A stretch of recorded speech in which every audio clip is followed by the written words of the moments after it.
Hutan ini tumbuh di tempat-tempat yang terjadi pelumpuran dan akumulasi bahan organik. Tanaman bakau atau yang biasa disebut dengan tanaman mangrove memiliki beragam manfaat bagi kehidupan. Mulai dari manfaat untuk lingkungan, manfaat ekonomi bagi masyarakat sekitar, sebagai sumber pangan alternatif, dan pengembangan ilmu pengetahuan. Manfaat hutan bakau untuk lingkungan salah satunya memberi nutrisi. Tanaman bakau memiliki nutrisi yang baik untuk kesuburan tanah lingkungan sekitar. Tanaman bakau juga berperan sebagai produsen di dalam rantai makanan. Ikan-ikan kecil dan kepiting mencari sumber makanan di tanaman bakau. Hutan bakau juga berfungsi untuk melindungi pantai dari erosi. Tanaman bakau yang tumbuh di tepi pantai dapat melindungi dataran dari hempasan ombak, sehingga ombak tidak langsung menerjang dataran yang dapat menyebabkan erosi dan longsor. Selain itu, mangrove juga berperan untuk mengatasi masalah banjir pada kawasan pesisir. Tanaman bakau juga memiliki nilai ekonomi dan sumber pendapatan bagi masyarakat sekitar. Kawasan hutan bakau menjadi tempat yang sesuai untuk pembibitan ikan, udang, dan sebagainya. Hutan bakau memiliki potensi sebagai sumber pendapatan kawasan pariwisata. Nelayan sekitar dapat menyewakan perahu untuk berwisata keliling hutan bakau, sehingga menambah pendapatan. Buah mangrove atau buah bogem dapat diolah menjadi sumber bahan pangan alternatif, seperti sirup mangrove, dodol, hingga selai. Hutan mangrove menjadi salah satu tempat terbaik untuk mengembangkan berbagai jenis ilmu pengetahuan dalam bidang kelautan, perikanan, kimia, dan ekosistem. Banyak peneliti yang membutuhkan hutan mangrove dan menjadikannya sebagai sumber penelitian. Begitulah banyaknya manfaat dari hutan mangrove bagi kehidupan. Oleh karena itu, sudah menjadi kewajiban kita untuk melestarikannya. Selamat datang di Kebun Raya Mangrove Surabaya. Kota Surabaya memiliki hutan mangrove yang berada di sepanjang pesisir pantai timur Surabaya, masuk dalam kawasan konservasi yang dilindungi oleh undang-undang. Kawasan Kebun Raya Mangrove Surabaya memiliki luas 31,5 hektar yang terdiri dari Gunung Anyar dengan luas 11 hektar, Medokan Sawah dengan luas 16 hektar, Mangrove Information Center dengan luas 4,5 hektar. Keberadaan mangrove yang subur di kawasan pesisir dapat meningkatkan resiliensi masyarakat pesisir terhadap perubahan iklim dan meminimalisir dampak bencana alam seperti tsunami, badai, dan gelombang air laut. Mangrove juga berperan dalam menyerap dan menyimpan blue carbon 8-12 kali lebih besar dari hutan biasa, dan diperkirakan 3,14 miliar ton blue carbon tersimpan dalam hutan mangrove Indonesia. Lahan di Medokan Sawah dan Gunung Anyar sebelumnya merupakan tambak dan tempat pembuangan sampah. Kemudian dilakukan pengolahan lahan untuk menjadikan kawasan tersebut menjadi area budidaya mangrove. Pemerintah Kota Surabaya secara aktif melakukan pencarian dan mengumpulkan bibit mangrove, melakukan penanaman, melakukan pembibitan, pemeliharaan, serta eksplorasi untuk meningkatkan kualitas dan kuantitas koleksi mangrove. Kebutuhan sarana dan prasarana pun disiapkan untuk pengembangan Kebun Raya Mangrove Surabaya. Berbagai infrastruktur pendukung pun ikut dikembangkan, seperti akses jalan, jembatan, juga pengembangan jogging track. Master plan untuk pengembangan Kebun Raya Mangrove pun ikut dibuat dengan sinergi dan kolaborasi bersama perusahaan, TNI Polri, maupun perguruan tinggi. Kebun Raya Mangrove Surabaya merupakan kebun raya tematik pertama dan satu-satunya di Indonesia. Bismillahirrahmanirrahim. Assalamualaikum warahmatullahi wabarakatuh. Menjemput keberkahan dan ridho Allah, marilah kita berdoa. Doa ini akan kami pimpin dengan cara Islam kepada panjenengan yang beragama lain. marilah kita berdoa sesuai dengan keyakinan kita masing-masing. Ila hadratin Nabil Mustafa Muhammadin sallallahu alaihi wasallam, khususan ila hajatina wa hajatikum wa hajati ibu kami, Ibu Megawati Soekarno Putri beserta seluruh keluarga beliau, wa khususan ila hajati Ibu Gubernur kita, Ibu Khofifah beserta seluruh keluarga besar beliau, wa khususan ila hajati Bapak Wali Kota kita dan seluruh jajaran beliau, wa khususan ila hajati Bapak dan Ibu yang hadir di majelis ini, bisihah wal afiyah wassalamah warahmah zahiran wa batinan kulluhum al-fatihah. Allahumma salli wa sallim ala sayyidina Muhammad wa ala ali sayyidina Muhammad walhamdulillahi rabbil alamin. حمد الشاكرين حمد الناعمين حمدا يوافي نعمه ويكافئ مزيده. يا ربنا لك الحمد كما ينبغي لجلال وجهك الكريم وعدم سلطانك. اللهم صل على نور الأنوار وسر الأسرار وترياق الأغيار ومفتاح باب اليسار سيدنا محمد المختار وآله الأطهار وأصحابه الأخيار عدد نعم الله وإفضاله. اللهم نور قلوبنا بنور الإسلام. Ya Allah, terangilah hati kami ya Allah. Terangilah hati para pemimpin-pemimpin kami ya Allah. Terangilah hati para hadirin yang hadir di majelis ini ya Allah, dengan cahaya Islam-Mu ya Allah. Allahumma nawwir qulubana binuril iman. Ya Allah, terangilah hati kami ya Allah. Terangilah hati yang hadir pada pagi hari ini ya Allah, dengan cahaya iman-Mu ya Allah. Allahumma nawwir qulubana binuri hidayatil Qur'an. Ya Allah, terangilah hati kami ya Allah. Terangilah hati yang hadir pada hari ini ya Allah, dengan cahaya hidayah Al-Qur'an-Mu ya Allah. Peresmian ini panjenengan beri berkah ya Allah. Panjenengan beri izin ya Allah. Jadikanlah kebun raya mangrove ini kebun raya yang memberkahi ya Allah. Bermanfaat untuk kami ya Allah. Memberikan kemanfaatan bagi warga ya Allah.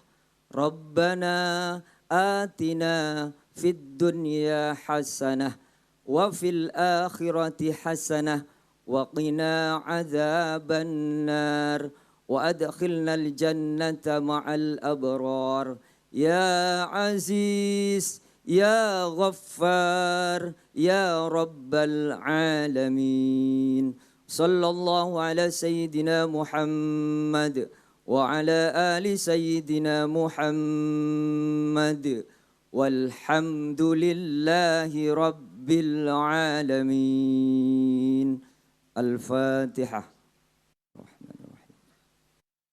Ihdinas siratal mustaqim, siratal ladzina an'amta 'alaihim ghairil maghdubi 'alaihim waladdallin. Amin. Terima kasih. Assalamualaikum warahmatullahi wabarakatuh. Assalamualaikum warahmatullahi wabarakatuh. Salam sejahtera bagi kita semuanya. Salam, Om Swastiastu, Namo Buddhaya, salam bajikan, rahayu. Salam Pancasila. Yang sama-sama kita hormati, kita muliakan Presiden kelima Republik Indonesia, Wakil Presiden ke-8 Republik Indonesia, sekaligus Ketua Dewan Pengarah Badan Riset dan Inovasi Nasional, juga Ketua Dewan Pengarah Badan Pembina Ideologi Pancasila dan Ketua Yayasan Kebun Raya Indonesia, Ibu Profesor Dr. Honoris Causa Haja Megawati Soekarno Putri. Yang saya hormati para anggota DPR RI, yang hari ini ada Mbak Putih Sugeng Rawo, Mbak. Yang saya hormati Menteri Pemberdayaan Perempuan dan Perlindungan Anak, Ibu Igusti Ayu Bintang Darmawati MSI. Yang saya banggakan, saya hormati Kepala Badan Riset dan Inovasi Nasional, Bapak Dr. Laksana Tri Handoko. Sugeng Rawo, Pak. Yang saya hormati Menteri Lingkungan Hidup dan Kehutanan yang hari ini diwakili Dirjen Pengendalian Daerah Aliran Sungai dan Rehabilitasi Hutan Kementerian Lingkungan Hidup. Yang saya hormati Menteri Kelautan dan Perikanan yang hari ini diwakili oleh Dirjen Pengelolaan Ruang Laut Kementerian Kelautan dan Perikanan. Yang saya hormati para Dewan Pengarah Badan Riset dan Inovasi Nasional. Yang saya hormati Dewan Pembina, para Wakil Ketua beserta segenap pengurus Yayasan Kebun Raya Indonesia. Yang saya hormati Gubernur Jawa Timur beserta segenap jajaran Forkompinda Provinsi Jawa Timur, segenap rektor atau pimpinan perguruan tinggi yang hadir hari ini. Yang saya banggakan Kepala Daerah hadir hari ini, Wali Kota Denpasar, Bapak Gusti Jaya Negara tadi. Yang saya hormati Bapak Bupati Badung, Bapak Inyoman Giri Prasta. Yang saya hormati segenap jajaran Forkompinda Kota Surabaya, ya, atau yang mewakili segenap pimpinan instansi pengelola kebun raya. Yang saya hormati sekitar sejarah Kota Surabaya dan seluruh jajaran Pemkot Surabaya. Yang saya hormati segenap direktur atau pimpinan perusahaan dan segenap stakeholder yang hadir pada hari ini, yang mohon maaf tidak bisa saya sebutkan satu persatu. Yang saya hormati segenap pimpinan atau perwakilan LSM dan komunitas pemerhati lingkungan yang hadir pada hari ini, yang tidak, mohon maaf tidak bisa saya sebutkan satu persatu, tidak mengurangi rasa hormat kami. Yang saya hormati segenap koordinator wilayah Surabaya Utara, Selatan, Timur, Barat, dan Pusat, para tokoh agama, rekan-rekan media massa, dan seluruh hadirin, khusus Ketua DPRD dan pimpinan DPRD Kota Surabaya. Syukur Alhamdulillah pada hari ini kita bisa menghadiri acara peresmian Kebun Raya Mangrove di Kota Surabaya, dan sekaligus Alhamdulillah hari ini bisa diresmikan langsung oleh Ibu Profesor Dr. Honoris Causa Haja Megawati Soekarno Putri. Alhamdulillah Ibu, kalau saya boleh cerita sedikit tentang mangrove ini adalah tempat yang dulu Ibu Risma itu berdarah-darah mempertahankan tempat ini, Bu. Setelah itu dipertahankan, tidak ada tempat yang lain bisa masuk, kita jadikan konservasi, dan setelah itu berkembang menjadi mangrove seperti hari ini. Dan sesuai dengan arahan Ibu Megawati, sehingga kami menjalankan mangrove ini tidak hanya digunakan sebagai tempat mangrove, tapi ada edukasi, ada tempat pariwisata, tempat bergeraknya anak-anak muda yang ada di Kota Surabaya, karena sejak awal anak-anak ini harus mengenal lingkungannya, mencintai lingkungannya. Jadi kami terus berkembang dan kami berharap sesuai dengan arahan Ibu, mohon arahan dan bimbingan sehingga mangrove ini jauh lebih baik dan sempurna daripada hari ini, karena masih banyak kekurangan kami. Dan kami sampaikan di sini ada 57 spesies yang ada, dan insya Allah kami juga akan bekerja sama dengan tempat lain sehingga kami bisa menambah jumlah spesies yang ada di kebun mangrove Surabaya ini. Kami juga menggerakkan kebun raya mangrove ini sebagai tempat pariwisata yang semuanya yang bekerja adalah warga miskin di Kota Surabaya, yang hasilnya juga kita berikan untuk warga miskin seperti yang ada di Romo Kalisari. Jadi nanti kalau menaik perahu itu adalah menukar dengan mangrove yang akan kita tanam, dan mangrove-nya dibeli dari para petani yang sudah menyediakan. Juga ada ATV, juga ada perahu, ada jet ski, itu nanti akan dikelola oleh seluruhnya oleh orang miskin yang hasilnya untuk mereka, sehingga kami bisa mengentas kemiskinan di Kota Surabaya. Dan kami juga mohon arahan dari BRIN, karena lahan di pemerintah kota ini banyak Pak, karena sudah sesuai arahan beliau seperti yang selalu disampaikan kepada kami, yang menjadi pembelajaran kami menjadikan lahan pemerintah kota yang idle ini menjadi lahan pangan. Jadi teknologinya BRIN, nanti mungkin dari padi yang bisa 1 kali 2 kali panen bisa menjadi lebih. Tidak hanya padi Pak, karena lahan kami sudah siapkan semuanya. Kami berharap dengan BRIN, yang insya Allah nanti kami akan bergerak dengan bridanya Kota Surabaya, maka banyak lahan-lahan di pemerintah kota Surabaya ini yang bisa digerakkan untuk panganan bergerak untuk kepentingan umat di kota Surabaya yang pada tujuan akhirnya adalah mengurangi kemiskinan di kota Surabaya dan memberikan kesejahteraan bagi warga kota Surabaya. Mungkin itu yang bisa kami sampaikan. Sekali lagi mohon terus arahan Ibu Megawati Soekarno Putri dan dari BRIN dan dari seluruh jajaran stakeholder yang ada Bu Gubernur juga, sehingga kami bisa menjadikan terus berkembang kota Surabaya menjadi lebih baik lagi, lebih bermanfaat lagi untuk kepentingan umat manusia. Dan selalu dipesankan oleh Ibu Megawati yang selalu saya ingat, apalah hadirnya kita sebagai ASN atau sebagai pemimpin di kota yang kita tempati kalau kita tidak pernah turun dan memberikan kebahagiaan kepada warga yang ada di kota yang kita pimpin ini. Matur nuwun, mohon maaf jika ada kata-kata yang berkenan. Saya akhiri wal muwaffiq ila aqwamit. Wassalamualaikum warahmatullahi wabarakatuh. Salam sejahtera bagi kita semuanya. Salam, Om Santi, Santi, Santi Om. Yang terhormat dan kita hormati bersama Ibu Megawati Soekarno Putri, Presiden kelima Republik Indonesia. Saya suka salah ini, Wakil Presiden ke-8 ya, Republik Indonesia. Dan juga tentu Ketua Dewan Pengarah kami di BRIN dan juga di BPIP dan Ketua Yayasan Kebun Raya Indonesia yang menjadi mitra kami dalam membina kebun raya di seluruh Indonesia sejak lama. Dan juga Ibu Putih, anggota DPR RI, Ibu Puspa, Menteri PPA, Ibu Gubernur, Ibu Khofifah, dan tentu Cak Eri, saya lama ini nggak ngomong Cak Eri, Wali Kota Surabaya yang kita banggakan. Jadi pertama-tama saya merasa bangga bisa hadir di sini pada acara ini sebagai mantan warga Jawa Timur juga. Jadi, tetapi sayangnya saya bukan arek Surabaya, tapi saya Arema. Jadi kalau pas ramai kita nggak berani ke Surabaya sebenarnya. Tapi untung ini ada Bu Mega, jadi saya berani hadir di sini. Ya, gitu. Kemudian tentu kami atas nama BRIN, oh iya ada anggota Dewan Pengarah kami, mohon maaf ini, dan pengurus CKRI ya, kolega kami Pak Ceko, Pak Sony dan yang lain. Mohon maaf kalau saya tidak bisa menyampaikan satu-satu. Pertama saya mengucapkan selamat untuk arek-arek Surabaya khususnya dan tentu warga Jawa Timur yang sudah berhasil menciptakan kebun raya yang sangat unik. Ya, ini sangat unik Pak Eri di antara 45 kebun raya di Indonesia yang lain.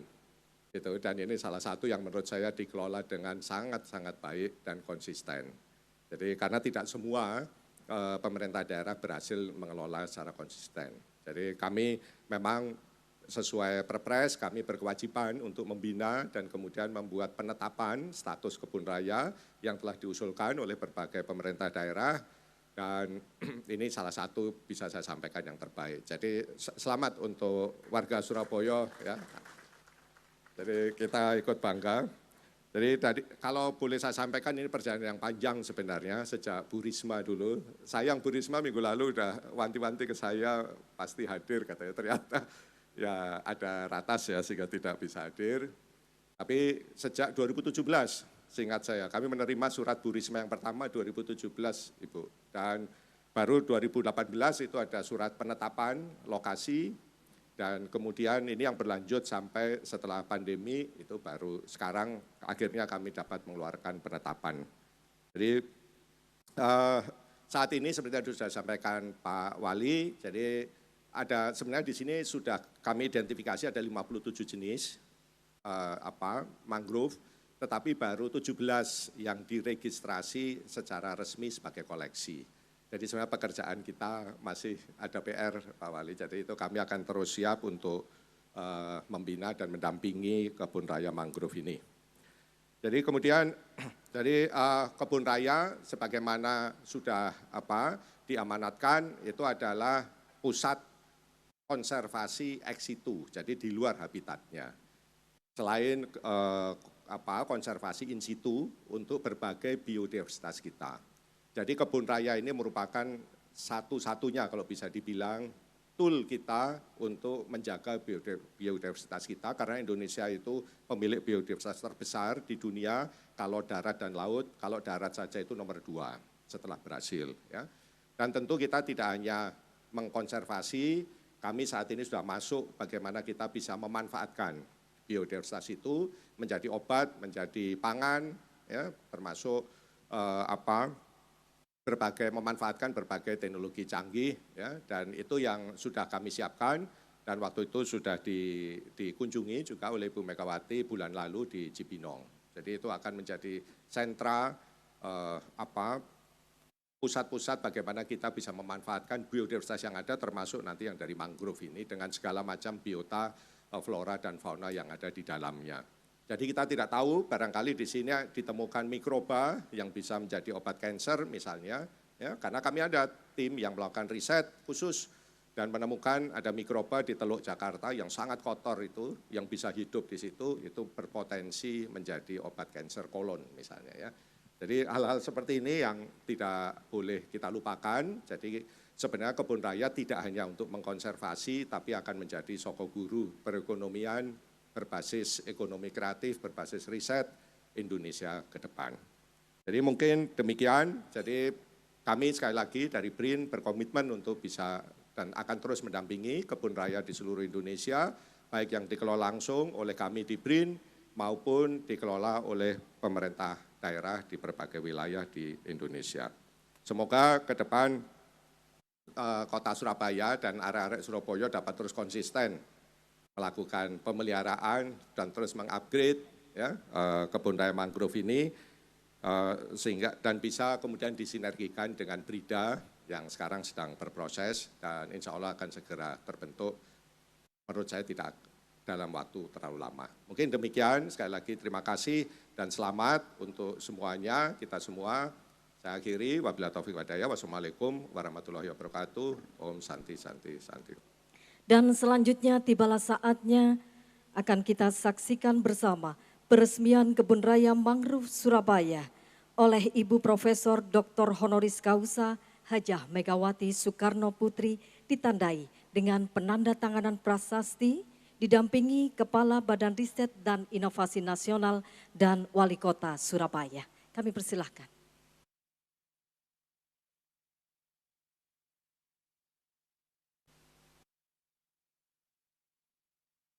Baik teman-teman media, mohon maaf untuk tidak ke depan. Tidak ke depan. Di belakang panjenengan ada Bapak Ibu para undangan, ya, mohon maaf. Baik. Dengan ucapan bismillahirrahmanirrahim.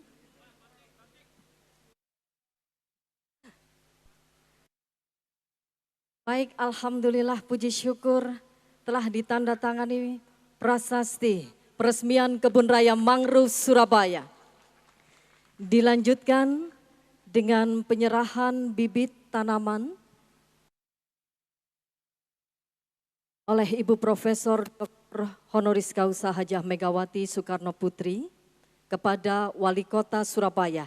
Ini adalah bibit tanaman hasil eksplorasi yang awal Kebun Raya Mangrove Surabaya, ada 57 jenis mangrove dan saat ini menjadi 58 koleksi jenis mangrove yang ada di Kebun Raya Mangrove Surabaya.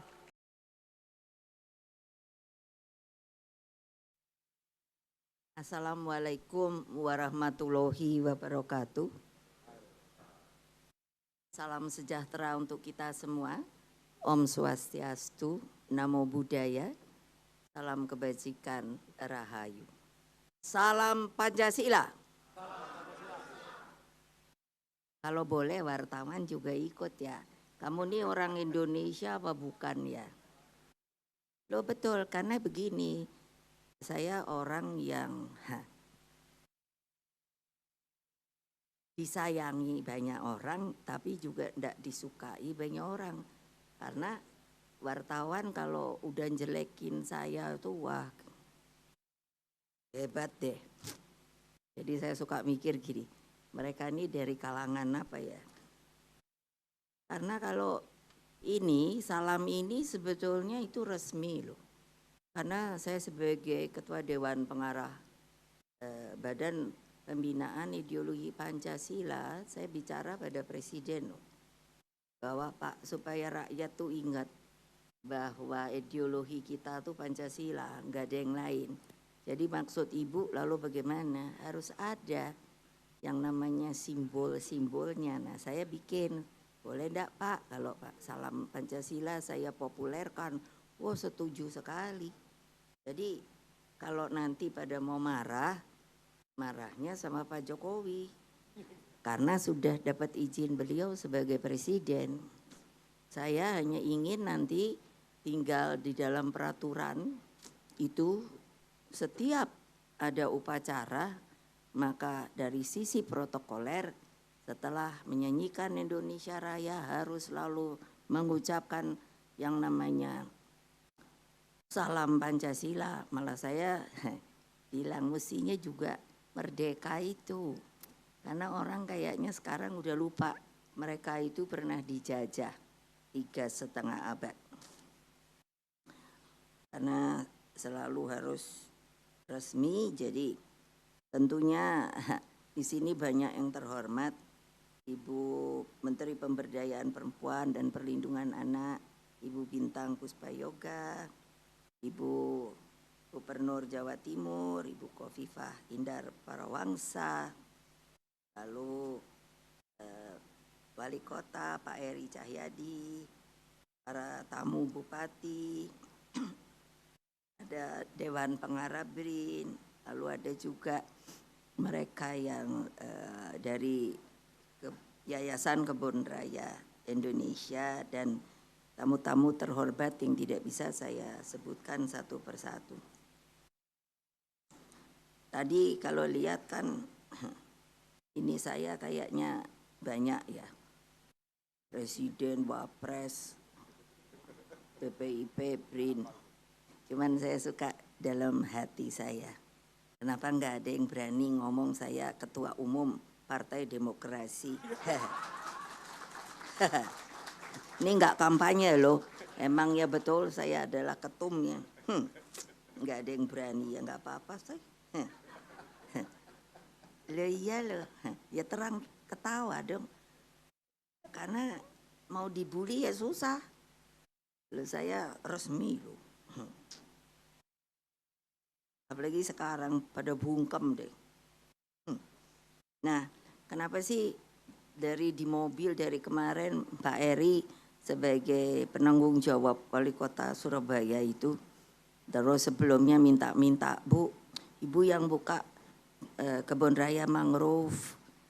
Oh udah jadi ya, karena sebetulnya ini inisiasi saya sama Ibu Risma. Ketika Ibu Risma itu bertanya, mula-mula yang Kenjeran. Beliau bilang begini, Bu, bagaimana ya untuk nanam sesuatu supaya Kenjeran itu jangan gersang. Lah saya spontan saja, Mbak, cari yang namanya cemara udang. Nah supaya wartawan tuh nggak kerjanya ngebully. Ini namanya cemara udang nih. Nih, tuh. Kenapa namanya cemara udang saya juga tidak tahu.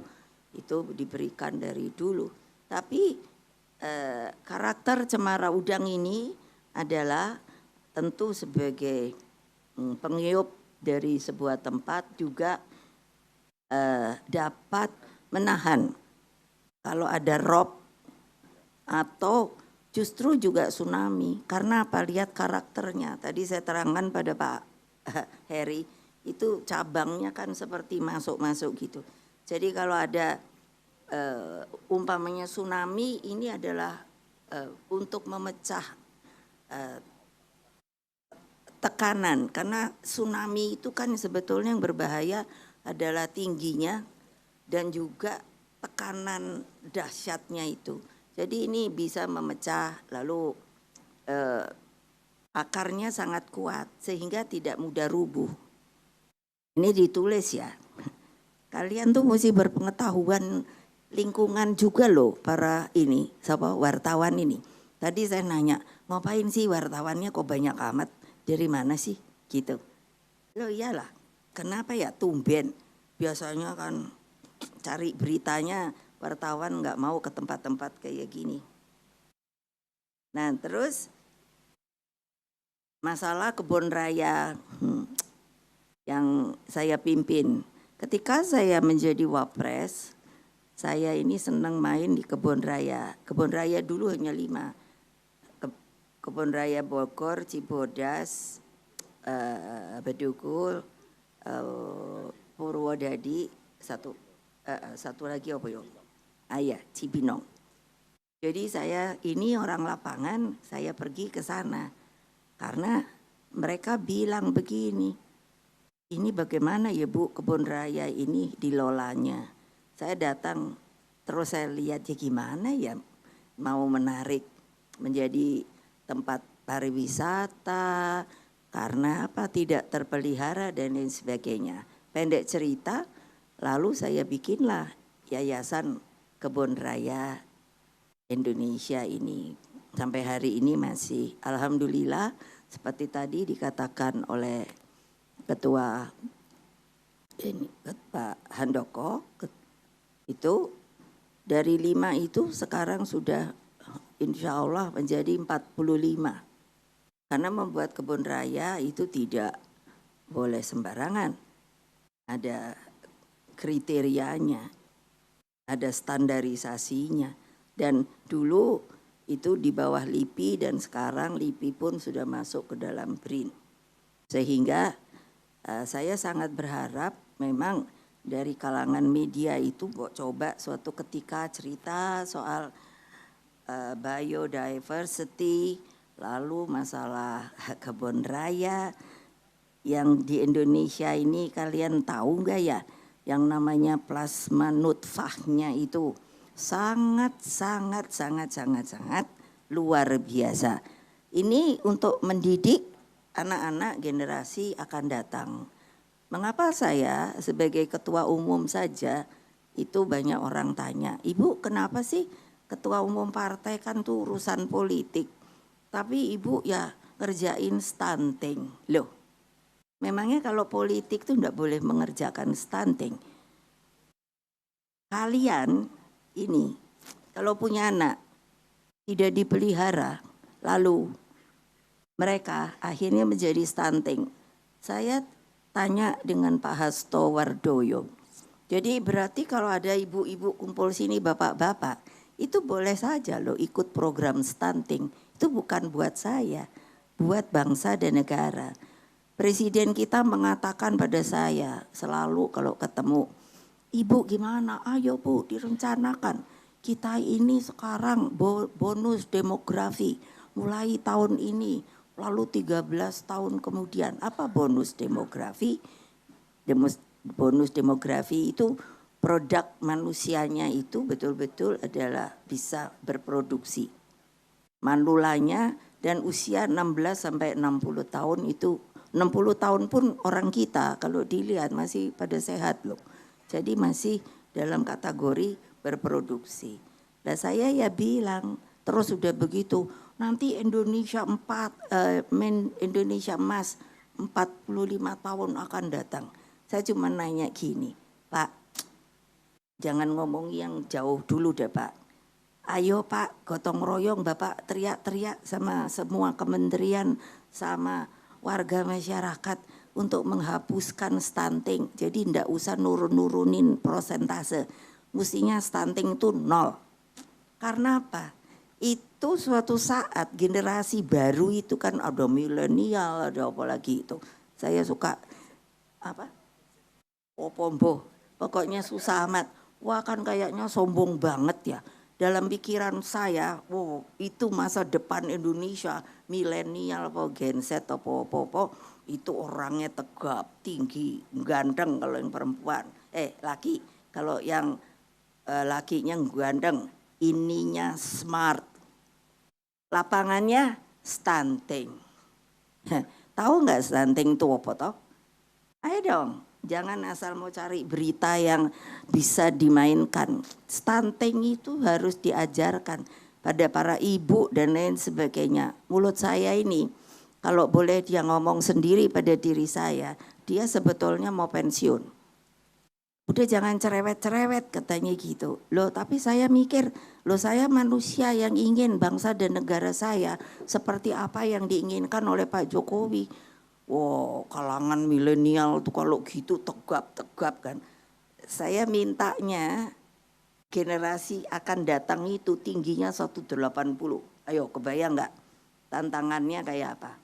Itu bisa nggak nih, saya nanya rekayasa genetika gitu, kalian ngerti apa enggak gitu. Nah tahu-tahu ini makin kesini. Ketika Pak Andika itu jadi Panglima merubah untuk masuk menjadi calon perwira, calon taruna, itu turun menjadi 160. Saya langsung udah dah capek deh.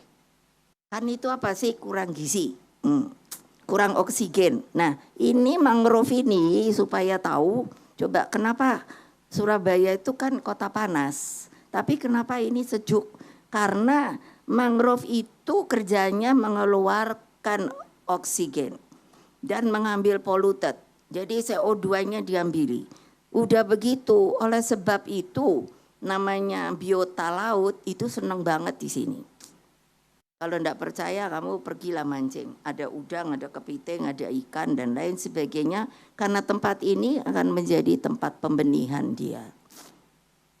Nah, saya kalau disuruh ngomong politik bisa. Disuruh ngomongi yang namanya kurang rame lah nepokinnya.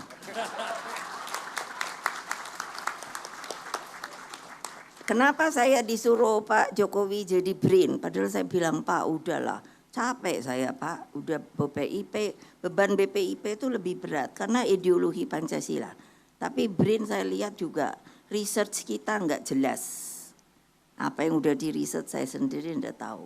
Terus ketika saya dikasih ini tugas menjadi ketua Dewan Pengarah, waduh keren yang namanya BRIN. Tadinya saya udah mikir, yang namanya orang pinternya itu 10.000. Wah profesor apa entah. Tapi terus saya pikir, nah itu saya selalu bilang, kita mesti punya harga diri. Mau tahu? Jadi kamu jangan coba ya, kalau mau debat sama ibu, jangan bully. Udah stop. Jadi datang aja sendiri ke sini, ngomong apa yang kamu mau ngomongin. Ayo, berani enggak? Sini kalau mau. Ayo, wartawan. Loh ya, saya lagi tantang mereka karena enak banget ngebully orang gitu. Terus saya kan mikir, kok enak aja ya ngebully, bilang sama redaksinya. Betul loh. Waktu di Kompas saya udah bilang, kalau sekarang saya biarkan. Tapi nanti kalau ada ngebully saya gugat. Kamu pun saya gugat. Karena yang memberi pemberitaan. Nah ingat ya, ini nggak ngomong bohong loh, kan langsung. Jadi kalau nggak cocok datang, mau diskusi, mau debat, ayo. Supaya kalian tahu, saya nggak sekolah. Saya dibilang dulu drop out lah, apa dibilang bodoh lah apa. Saya diem aja, karena sebetulnya itu persoalan politik. Tapi sekarang apa? Profesor saya 2. Honoris saya 9, masih nunggu 6 lagi. Makanya waktu ngadepi yang 10.000 ini, saya bilang kalian kalah sama saya. Apa aja saya bisa ngomong. Ayo nuklir, oke? Tanya Pak Handoko. Saya udah ngomong nuklir loh.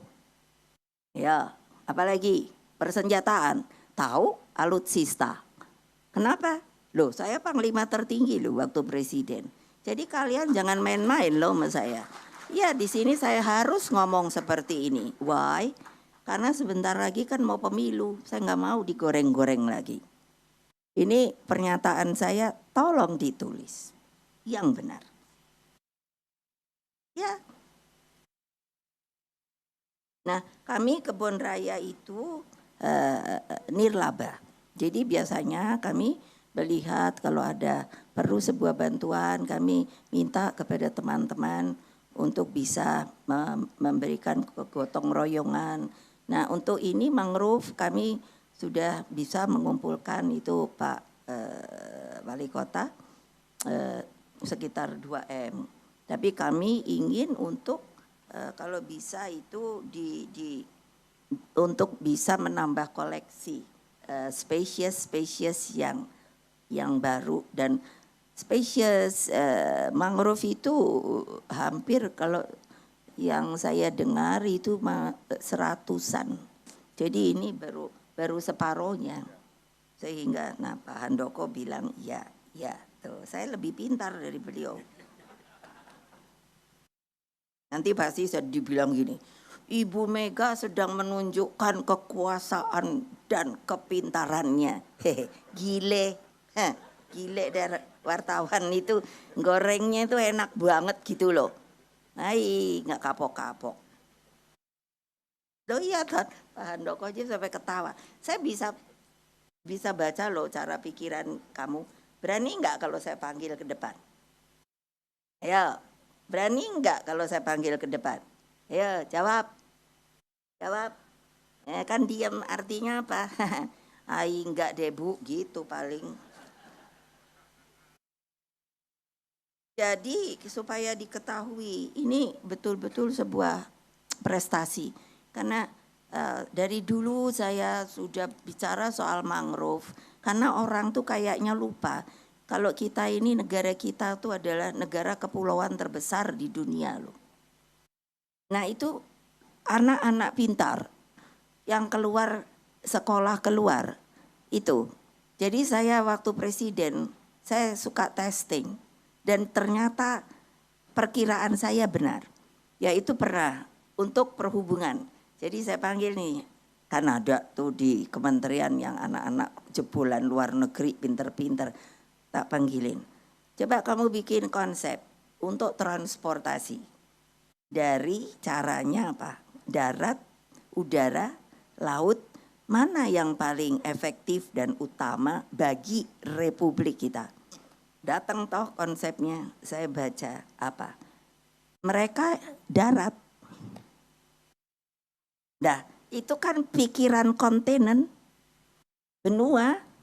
Lah saya cuma ngomong gini, lah kalau darat, saya bilang, terus mau nyebrang ke pulau lain, katakan jarak selatnya 1 kilometer, itu harga jembatannya berapa?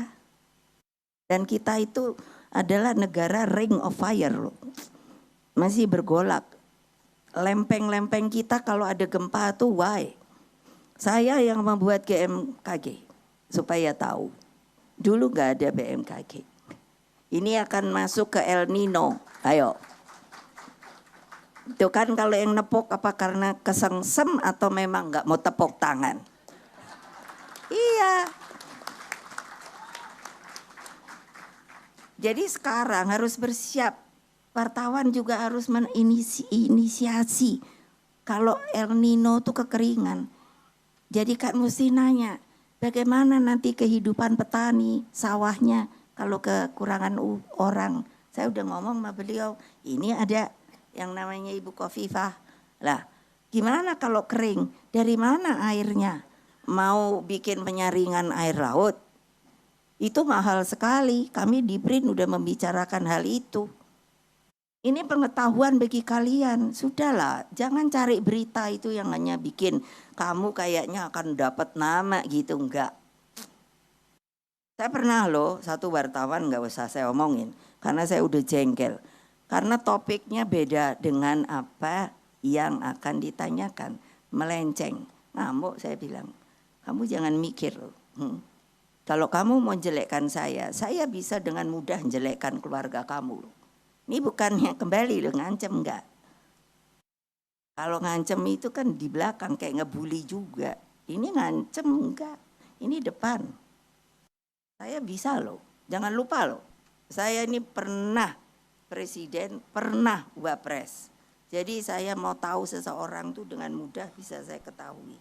Tapi saya diam aja. Terus apalagi ya, sudah ini sudah.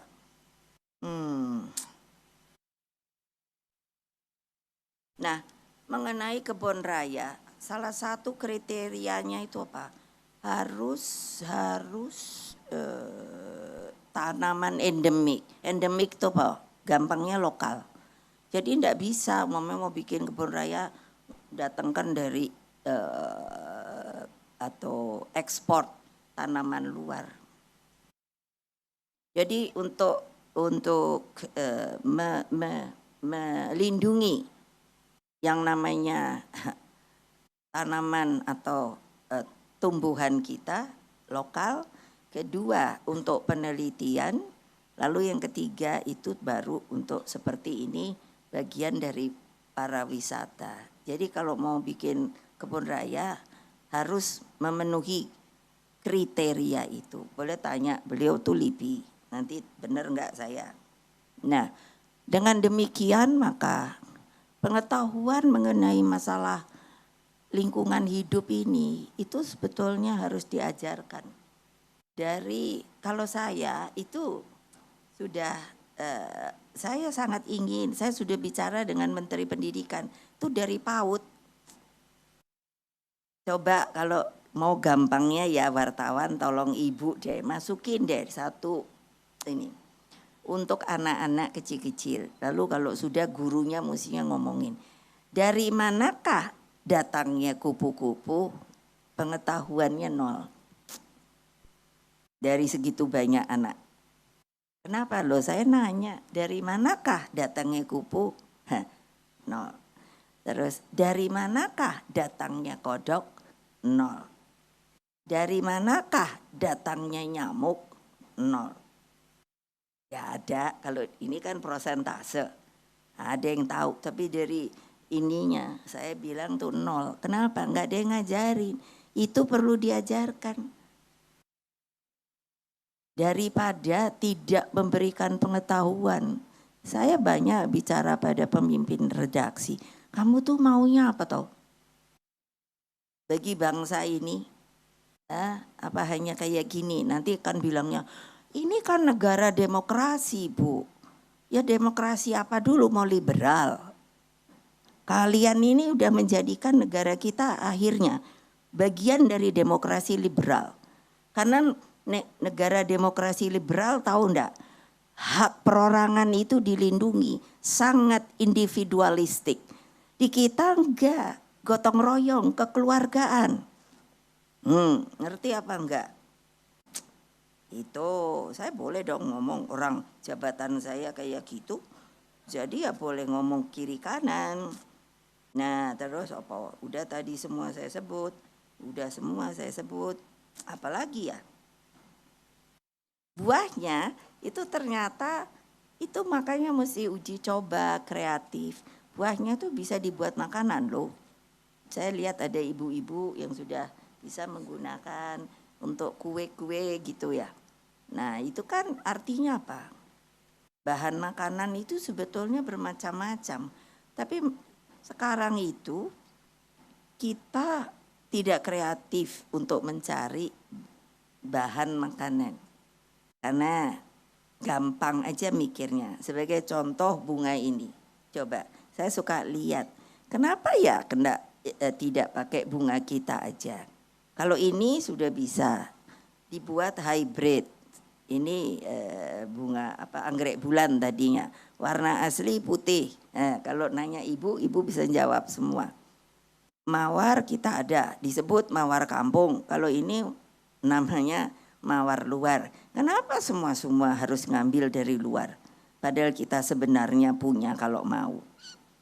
Mau ada melati, ada rose, ada kenanga, ada cempaka, ada banyak sekali. Orang luar negeri sekarang itu sangat kalau boleh itu mengambil. Tapi dengan peraturan baru di BRIN, saya bilang seluruh plasma nutfah kita, artinya lokal Indonesia harus dipatenkan. Apa maksudnya paten? Paten itu kamu dapat foto ibu paling cantik umpamanya. Terus kamu patenkan, boleh.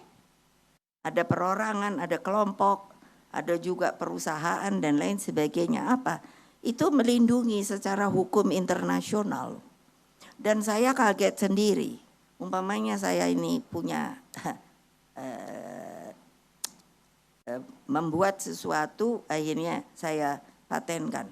Itu ternyata kalau saya ada orang mau memakai itu harus bayar royalti.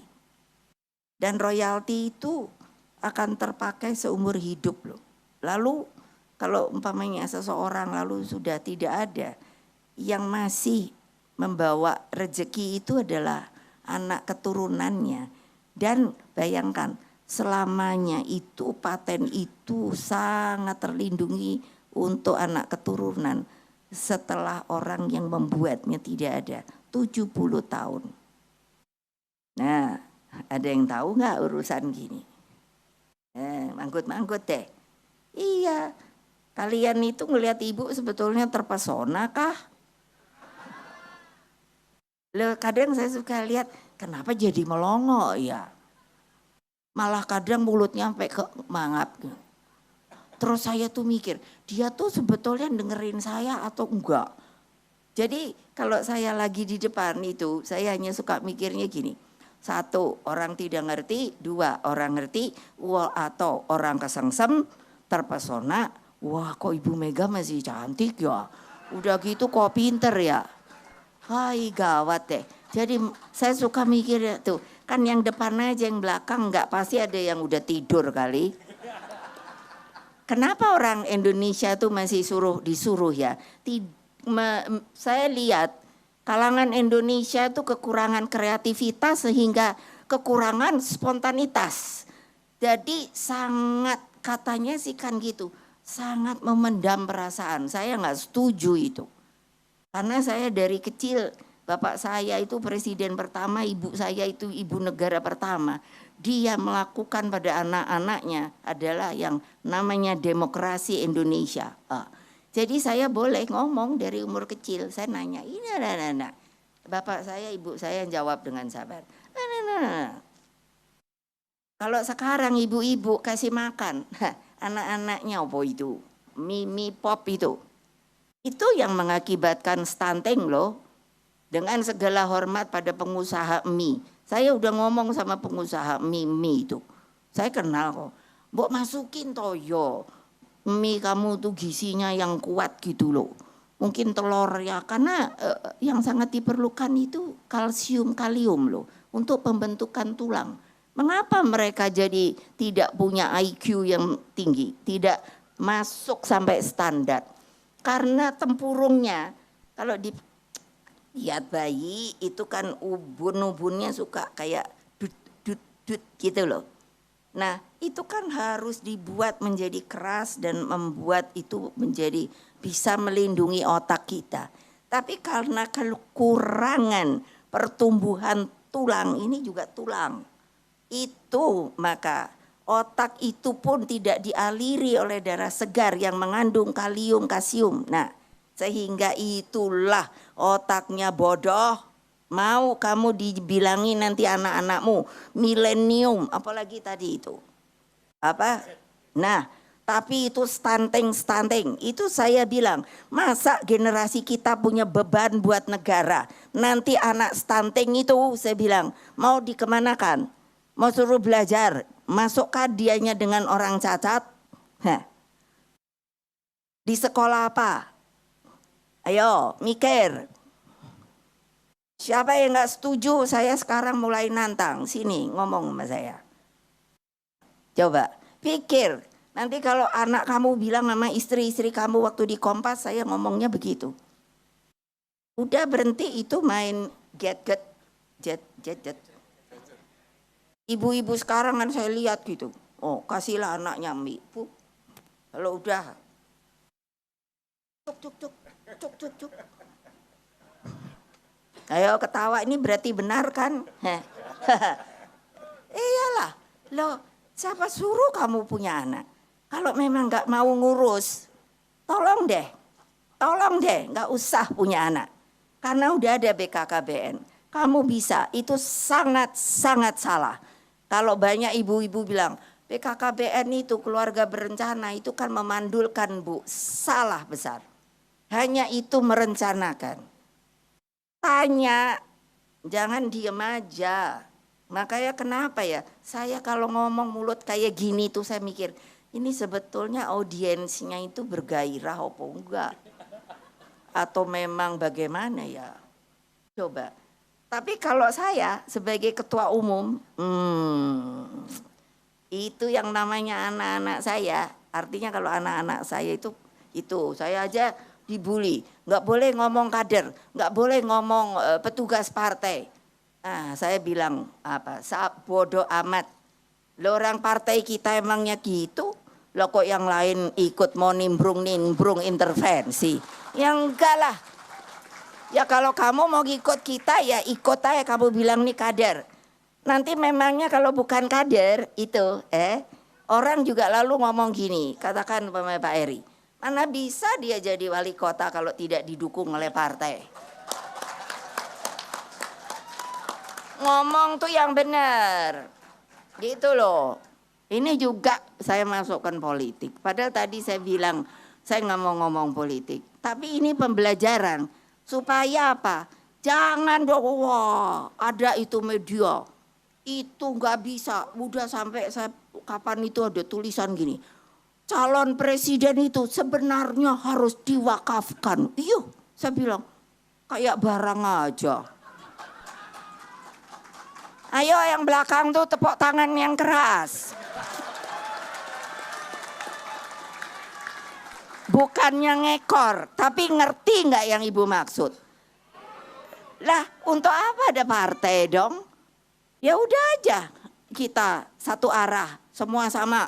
Nggak boleh kader, nggak boleh petugas. Jadi ada aturan pemerintah Republik Indonesia. Oh, mesti begini. Kan sip toh? Lah, yang namanya perundangan Republik Indonesia, baca kalian bahwa yang namanya calon presiden itu apa sih? Diusung oleh satu partai atau dan beberapa partai. Orang itu jelas loh, kok terus saya yang dibully? Gak boleh nyebut kader, itu petugas partai itu apa? Oh saya bilang Pak Jokowi petugas partai, ayo mau dibully lagi. Lo yang nyalonkan saya, yang lain ngikut. Terus mau dijadikan kayak jadi CD kayak piye ngono. Ya enggak lah. Kenapa nggak yang lain nggak bikin aja calon presiden lain? Itu kan fair.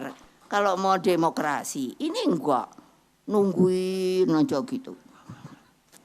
Iya.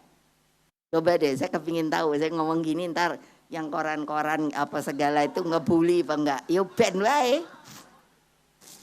Seneng saya. Artinya apa? Trap saya masuk. Gitu loh. Iya kok gila amat deh. Yang kayak nggak ada berita bagus deh yang bisa dimasukkan. Tolong deh. Ntar paling gitu. Ibu Megawati bercerita di mangrove dengan politik kayak saya nggak pernah bisa baca pikiran Anda ini loh. Loh ya, tapi kan kebangetan dong. Jangan dong perundangan kita itu terus dibelok-belokkan gitu loh.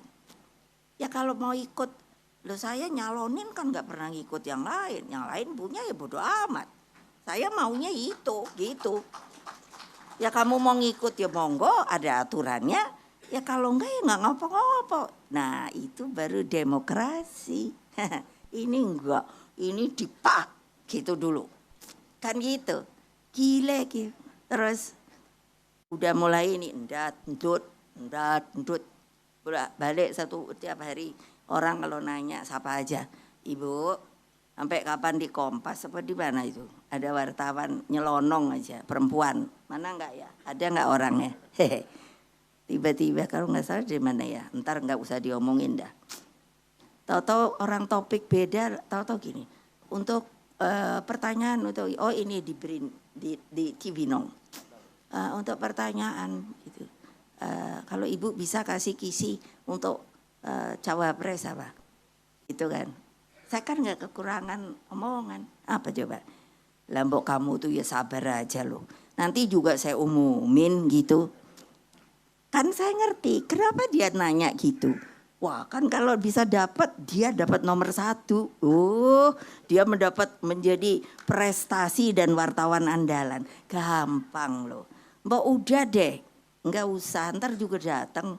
Kayak sekarang tiap hari aku ditanyain, benernya siapa tuh Bu yang mau dijadi nomor 2? Loh takon, tunggu aja ntar juga ada harinya. Saya nanti ngumumin, ya terserah saya dong. Oh terus lagi, sekarang di MK. Itu karena ini udah habis yang saya terangin. Tadi saya tanya sama Pak Eri, saya boleh ngomong berapa lama? Karena sekarang saya harus nanya gitu. Kapan itu di Kompas saya hanya dikasih 15 menit. Jadi saya pegang kan ini. Saya bilang sama audiens yang mahasiswa. Anak-anak, ibu ini hanya diberi waktu 15. Jadi saya rasa saya hanya ngomong dari yang namanya Assalamualaikum gitu. Terus saya nggak akan ngomong dulu yang terhormat. Saya bilang, sudah begitu saya bilang ya sudah itu yang ibu bisa sampaikan. Kadang tuh nggak mikir boyo. Lah orang disuruh 10 menit. Nah ini untung saya masih bisa yang terhormat. Waduh. Loh kalau sampai belakang yang terhormat gitu. Makanya saya bilang udah yang paling terhormat yang ada berada yang nggak bisa saya sebut satu-satu gitu. Jadi jangan deh, udah deh nggak usah main politik sama saya. Lah, saya nih berpolitik 30 tahun. Loh, udah gitu ngikut seorang presiden yang pendiri bangsa ini loh, diajari politik loh. Kalau orang ngomong gini, kamu ngomong gini. Kalau orang nohok kamu gini, kamu ulus. Kalau orang, saya punya ilmu, saya bilang nih kungfu Ibu Mega, nah itu boleh ditulis, apa? Kan sekarang itu apa? Mukul, ngerangkul. Nanti mau tahu akibat mukul dulu, kalau nggak ada reaksi, cekek. Saya bilang, nah tulis kungfu Ibu Mega. Lo aneh loh. Kok dipaksa-paksa, tapi kalau dia disuruh ini demokrasi, ya Allah, padahal itu sudah menghumiliate orang. Itu lah kayak Mbak Khofifah, saya temenan sama dia, saya dengar kan dia mau jadi gini, ya karepnya Mbak Khofifah. Nggak ada saya kalau telepon, Mbak jangan ke situ loh. Tanya ayo kalau saya pernah ngomong enggak, ya karepmu mau ke sana boleh, mau ke sini ya boleh, gitu loh. Kok susah amat. Loh iya loh kayak saya nih bukan orang politik gitu loh. Kan kalian belum tahu kan yang namanya silat lidah saya memang nggak mau ngapain buang waktu. Dipanjing-panjing gitu, kan gitu. Ibu kenapa? Kan bisa Bu, boleh nggak ada talk show? Terus saya kan gitu, nanya. Terus kalau talk show kenapa dong? Gitu. Ya nanti yang dipanggil yang top-top gitu. Terus kamu yang nanya, gitu kan? Enggak, saya bilang. Saya boleh nanya nggak sama yang talk show itu? Kamu diem, gitu. Oh ya nggak bisa dong Bu, karena saya yang harus nanya dong. Berarti kan kamu udah mengarahkan tau, gitu. Ya, jadi kan itu maksudnya, itu kan mukul secara pelan. Tinggal tergantung pikiran kamu dong. No, makanya saya nggak pernah keluar talk show. Saya bodo amat, ya biarin aja. Karena saya nggak pernah mau hanya untuk memperpanjang yang namanya, itu yang media-media itu kan nanti digulung, dak gitu loh. Iya, enggak. Banyak yang bilang Bu, ngomong dong Bu, no. Saya ngomong kalau sudah datang perlunya. Gitu, keren kan. Dan apa kapan datang perlunya? Yaitu nungguin yang sopo sih number 2-nya. Bener gak? Iyalah gampang banget. Mbak Eri maaf ya, udah ya. Lah iya loh, jangan deh main-main lagi sama saya deh. Itu saya kesel juga deh. Apa kalian tuh nggak ada rasa hormat loh. Coba kalian itu berada di tempat saya, coba deh. Itu yang saya marahin sampai dianya maaf mau nangis, nggak usah nangis. Kamu masih gitu, saya bilang nanti cari aja. Kamu masih gitu, kamu bisa saya pindahkan, gitu aja. Bukan ngancam loh. Kalau nggak percaya mau saya lakukan. Ayo jawab jantan. Saya suka ngomong nih sama adik-adik muda-muda. Ayo kamu yang jantan lah. Ayo nanti ngomong. Oh silakan Bu. Oke. Tak jalanin. Gitu. Ayo, siapa yang mau? Sini, berdiri. Kalau ibu bisa tahu saya siapa, apa kerja saya, terus apa ini bla bla bla bla. Bener nih, gitu, bener. Tak lakoni. Jangan lupa loh, saya pernah presiden, saya pernah wapres. Apa artinya? Jadi di dalam ini saya penuh pengetahuan politik, gitu loh. Makanya jangan ancam saya. Jangan bully saya lagi. Saya ada masanya, saya balas banget. Karena sudah menghumiliate rasa kemanusiaan saya. Oh kayaknya Bu Mega enak banget ya, kayaknya digoreng-goreng, dibuli-buli. Lah seperti ini tadi Pak Eri bilang. Ketika saya bicara stunting, saya bilang, waktu itu omong saya, ibu-ibu, waktu itu ada ibu-ibu pengajian. Itu kan dipotong, sepertinya saya nggak setuju ada pengajian apa. Beliau menerangkan. Loh saya ngomong stunting, maksud saya, kok tahu waktu? Lah kamu kalau masih dari pagi sampai sore, anak-anakmu datang itu pulang sekolah, dikasih makan opo? Gitu loh, kurang gizi. Gampang mau tahu anak kurang gizi. Angkat aja nih tangannya, terus dipegang sini. Tarik, tak.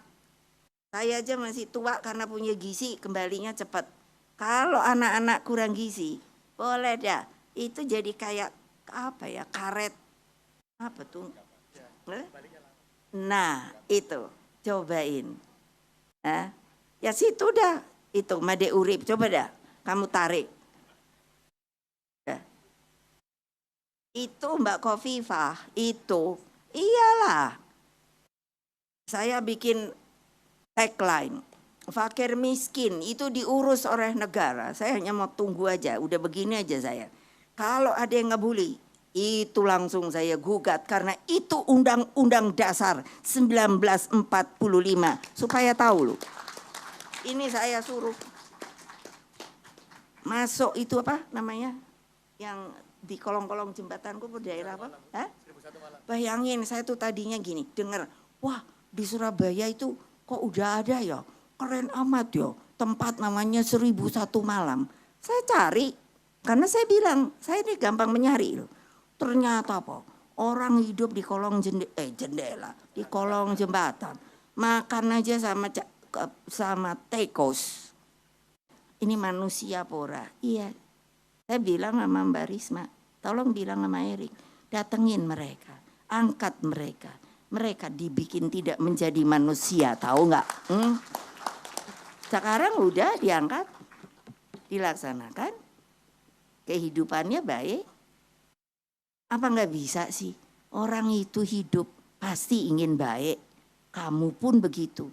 Jangan lo ya, lagi. Nah nih ibu sampai gini, kamu saya akan ingat, karena sekarang kan saya selalu, kamu nama siapa?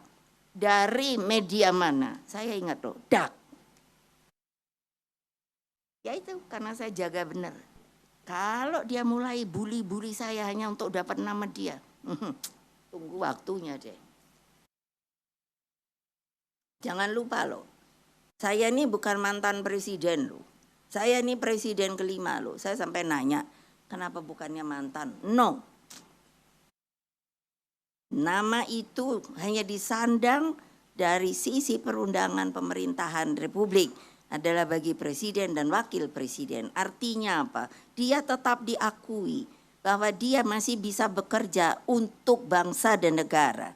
Jadi saya melakukan hal itu, gitu loh. Jadi kamu jangan melecehkan saya udah kesel banget tahu nggak kenapa hari ini saya lihat kok wartawannya banyak. Kesempatan dah. Iyalah, sudah terlalu lama ini saya tekan tahu nggak. Sampai sekjen saya selalu bulu, ibu sabar banget toh bu. Saya tuh udah gregetan wes bene wae, ngono aja. Tapi lama-lama iya ngelunjak ya.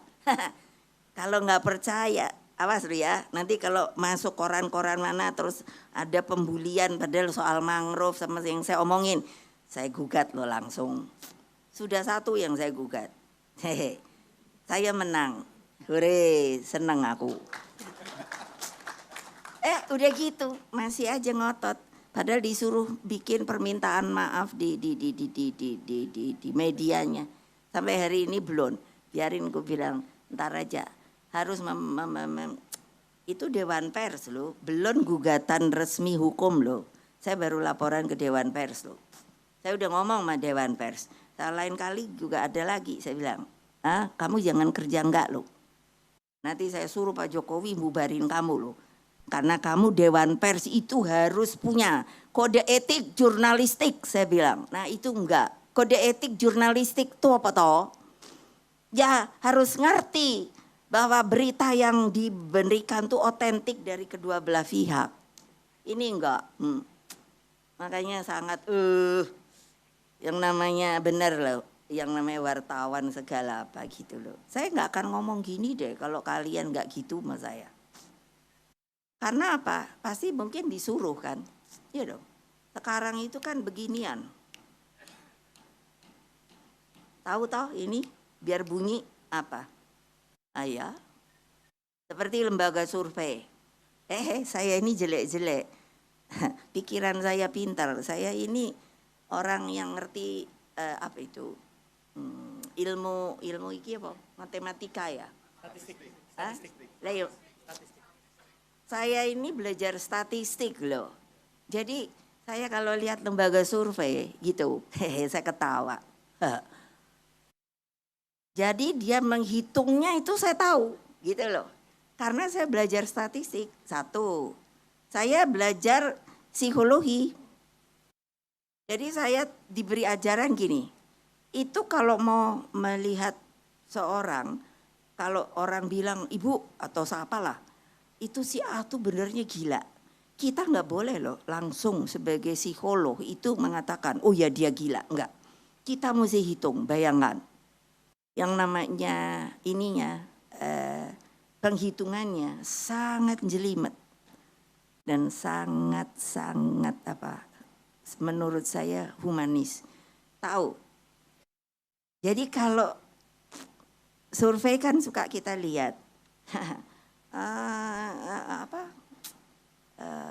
Yang dijadikan sampel sekian orang by phone gitu. Udah gitu terus errornya itu segini gitu kan. Iya. Saya pikir udah salah dah statistik apa itu. Karena apa? Kalau di psikologi itu untuk menyatakan orang ini gila, karena kan kita nggak boleh salah. Tahu, itu tatap muka minimum 5.000 orang. Nah kan bingung ya, kok 5.000 orang? Apa? Jadi secara berantai dari keluarga terdekat, lingkaran terdekat, terus mungkin kan hubungannya kenal. Lalu dihitung, oh berarti benar, ini kalau sampai 80%, semua pada menyatakan orang ini memang udah nggak benar, mesti masuk rumah sakit jiwa, gitu loh. Nah jadi kalau disurvei, aku tuh sampai mikir ngopo toh yo gitu. Yang enggak lain. Terus kan lucu gitu buat saya. Saya kan orang lapangan supaya kenal gitu loh. Makanya saya kenapa sih bisa ngomong sama kalian. Makanya kalau kalian gak setuju sama saya sini ngomong, debat, diskusi. Saya ini orang lapangan loh, bukan teoritis saja loh. Jadi saya bisa tahu, jadi saya dengan ilmu statistik itu, kok bisa ya? Jadi kalau sekarang itu kan urusannya cuman mainannya itu kan hanya saya suka bilang tanda kutip kayak di udara aja. Oh ini nanti tahu-tahu naik. Aku kan mikir, iku naiknya dari mana yo gitu kan. Wow pokoknya loh coba bayangkan logika aja.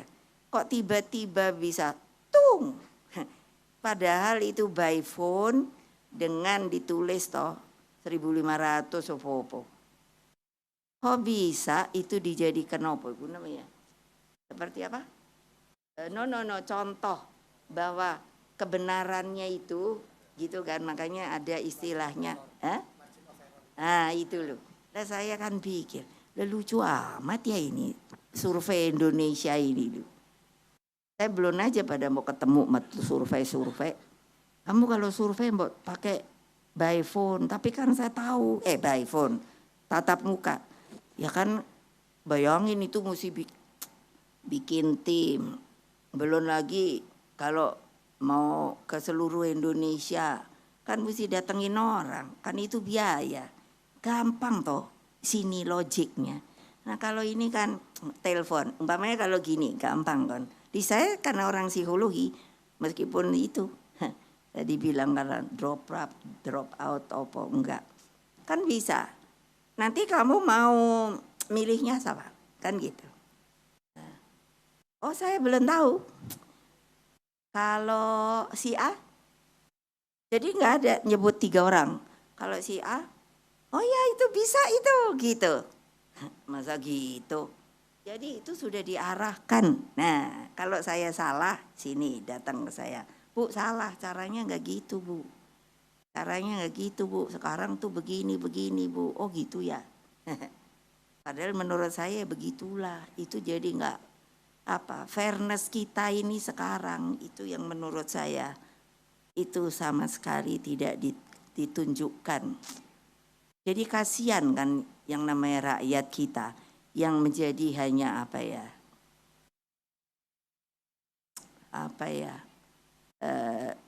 bukan objek. Ya kan orang, bayangkan orang di TPS saja, kadang-kadang orang kan nanya, yang mana ya yang mau di ini ya gitu. Lah kamu kepinginnya sopo?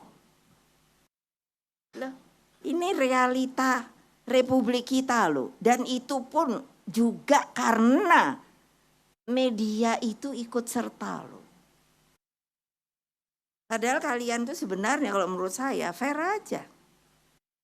Rakyat itu diajarin.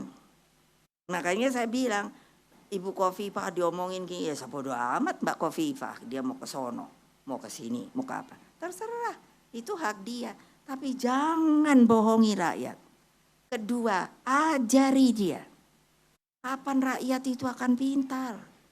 Coba bayangin, jangan mikiri mau enak aja deh. Oke, thank you. Wassalamualaikum warahmatullahi wabarakatuh. Om Santi Om. Merdeka! Merdeka! Thank you.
Pneumatopur yang bentuknya mengerucut layaknya pensil.